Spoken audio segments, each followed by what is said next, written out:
Pasti kalian pernah kan tidak sengaja mencicipi sabun pada saat mandi atau mencoba jeruk. Nah, pernah nggak sih kalian kepikiran, kenapa ya sabun itu rasanya pahit, sedangkan jeruk itu rasanya masam? Ada senyawa apa aja ya yang di dalamnya, dan kenapa kok bisa masam dan bisa pahit? Pada pertemuan kali ini bersama Bu Nabila, kita akan membahas mengenai larutan asam dan larutan basa. Yuk, kita bahas secara tuntas. Nah, jadi gini, jeruk itu bisa terasa masam karena ia mengandung senyawa-senyawa yang sifatnya asam. Nah, senyawa asam inilah yang mengandung ion-ion H+.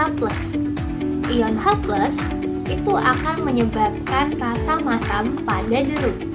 Berbeda pada jeruk yang rasanya masam, sabun itu terasa pahit. Nah, sabun mengandung senyawa-senyawa yang sifatnya basa. Nah, dari senyawa-senyawa basa itu mengandung ion-ion OH-. Nah, dari ion OH- lah yang menyebabkan sabun itu rasanya pahit.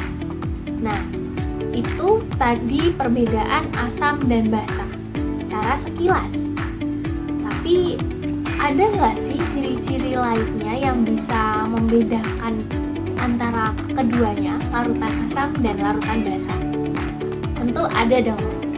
Nah, jadi larutan asam itu senyawa yang tadi ya sifatnya masam, dan ia menghasilkan ion H+ bila dilarutkan ke air dan memiliki pH kurang dari 7, juga dapat mengubah lakmus biru menjadi merah. Sedangkan basa itu rasanya pahit dan menghasilkan ion OH- bila dilarutkan dalam air. pH-nya itu lebih dari 7 dan ia bisa mengubah kertas lakmus merah menjadi biru. Selain asam dan basa itu bisa dibedakan dari lakmus, asam dan basa itu bisa dibedakan menggunakan larutan indikator alam. Larutan indikator alam adalah larutan yang mengandung senyawa-senyawa organik yang bisa berubah warna pada saat terjadinya perubahan pH. Nah, contohnya apa sih? Contohnya itu ada bunga sepatu. Bunga sepatu akan berwarna ungu jika dalam kondisi pH basa atau kondisi pH lebih dari 7. Sedangkan bunga sepatu di larutan asam itu akan berwarna merah. Nah, apakah cuma bunga sepatu aja yang bisa dijadikan larutan indikator? Enggak ya. Ada kol ungu, ada bunga telang, kulit manggis, bunga bugenvil, dan kunyit. Untuk cara kerja dari indikator alam, yang pertama, ketika larutan indikator alam ditambahkan ke dalam larutan asam atau basa, senyawa organik alami pada larutan indikator akan mengalami reaksi dengan ion H+ atau OH-. Nah, kemudian terjadi perubahan struktur molekul senyawa organik tersebut dan mengubah warna larutan indikator. Perubahan warna inilah yang menandakan adanya perubahan pH dalam larutan.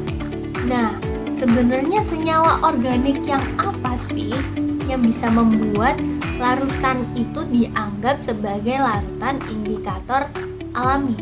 Oke, senyawa-senyawa organik yang ada di larutan indikator alami itu tergantung pada jenis larutan indikator alaminya.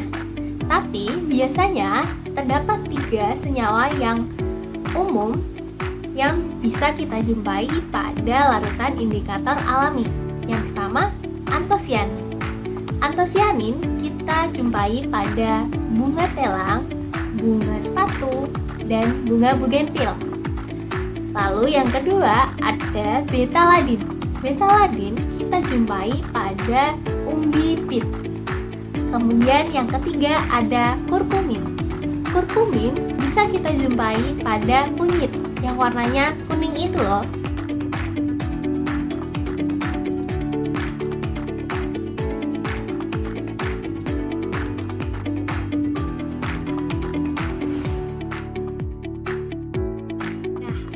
Adik-adik, di hari ini kita sudah belajar banyak hal. Yang pertama, kita belajar mengenai perbedaan asam dan perbedaan basa, baik itu ditinjau dari ion-ion penyusunnya atau rasanya yang masam atau pahit.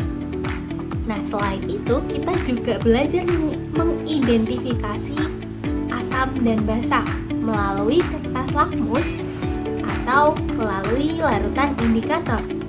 Nah, di larutan indikator kita belajar bagaimana cara larutan indikator itu bekerja dan contoh-contoh larutan indikator.